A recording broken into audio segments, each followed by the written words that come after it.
On part au cinéma et on plonge dans l'ambiance intimiste de ces salles à vie. Encore, excuse-moi de te rappeler encore, c'est pour parler des filles. Tout va bien, t'inquiète pas, je gère. En ce moment, je les trouve un peu agitées. Tu m'étonnes que maman se casse avec un relou pareil. T'es malade ou quoi? On peut éviter le show public pour une fois ou pas? Quoi? Genre on est la famille parfaite. Arrête de parler fort, s'il te plaît. Pourquoi tu mets ça? Parce qu'il y a l'odeur de maman dessus. Faut pas que tu t'inquiètes. Repose-toi de moi, d'accord? Moi, je m'occupe des petites. Je reste joignable pour vous. C'est cool la vie sans nous? Tu kiffes au bar et tout, tu fais la fête? Tu peux pas parler comme ça, Niki. Bah si. Tu sais, moi, toutes ces histoires de mecs, être en couple, ça me plaît pas du tout.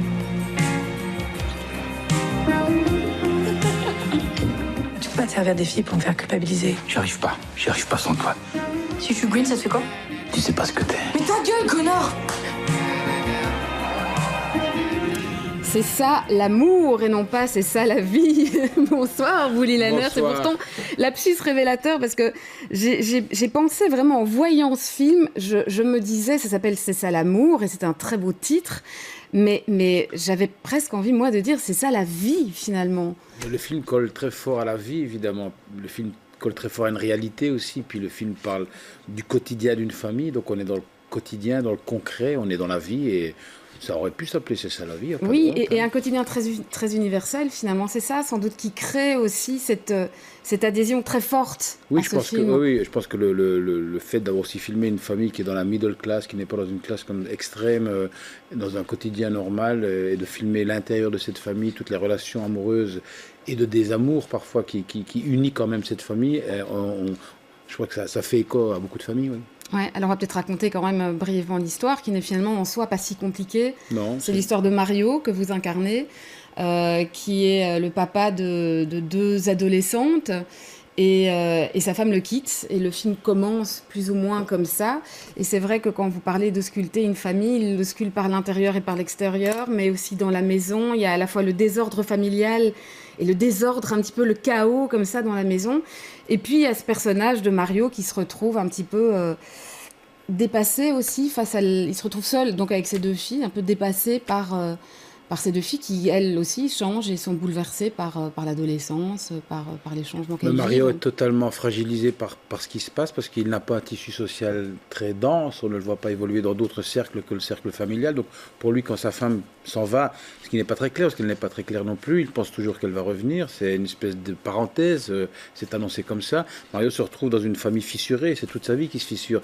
Et puis il a deux adolescentes, une qui devient une dame et une qui passe de l'enfance à l'adolescence et qui découvre non pas sa sexualité mais son homosexualité et qui est très en conflit avec lui. Donc pour Mario, c'est un homme qui vit une fin de cycle et qui ne s'en rend pas compte. Alors on va voir d'ailleurs quelques images de Mario et de sa deuxième fille, la plus jeune.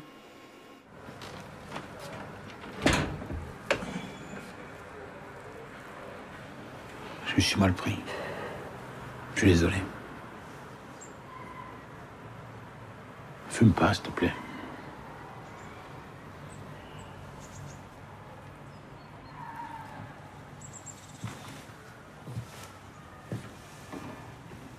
Je sais que ça te parle pas. En tout cas, pas maintenant. Je vais pas rester là avec toi.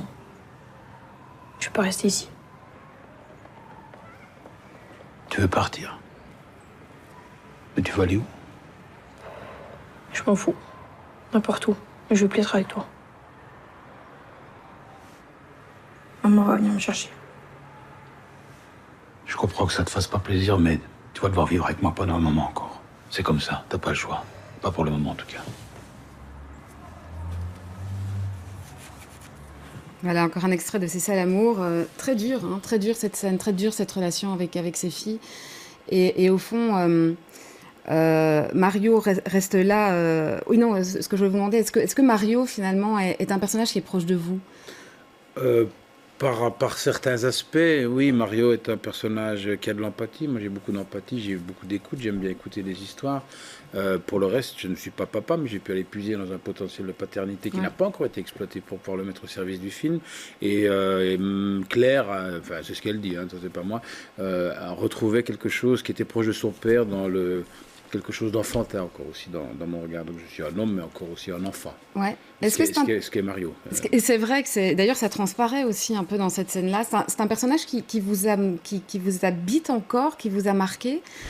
L'immersion a été complète, c'est-à-dire qu'on ne sort pas d'un film comme ça indemne parce que c'était ce que j'appelle vraiment un rôle total où il y avait une grande exigence de la part de Claire par rapport au jeu et donc on a une immersion totale puisqu'on tourne dans la maison du père de Claire, on s'est inspiré de la vie du papa de Claire, mais on a fait aussi une immersion avant chez nous en famille, on a créé cette famille à la maison chez moi avec les 2 petites, avec Claire, avec son assistante, on a vécu un quotidien pendant une semaine pour percer une intimité, créer une intimité familiale qui puisse être plausible au cinéma parce qu'on est très proche de quelque chose de la réalité, parfois ça pourrait même ressembler à du documentaire, or tout est écrit, donc cette immersion a été tellement totale et puis j'ai tissé des liens très forts avec les 2 petites qui continuent à m'appeler papa, même devant leur père, donc il en restera quelque chose. Oui. Ouais, les deux enfants d'ailleurs, enfin les 2 filles, les 2 jeunes femmes qui sont, elles, des actrices non professionnelles, hein, oui.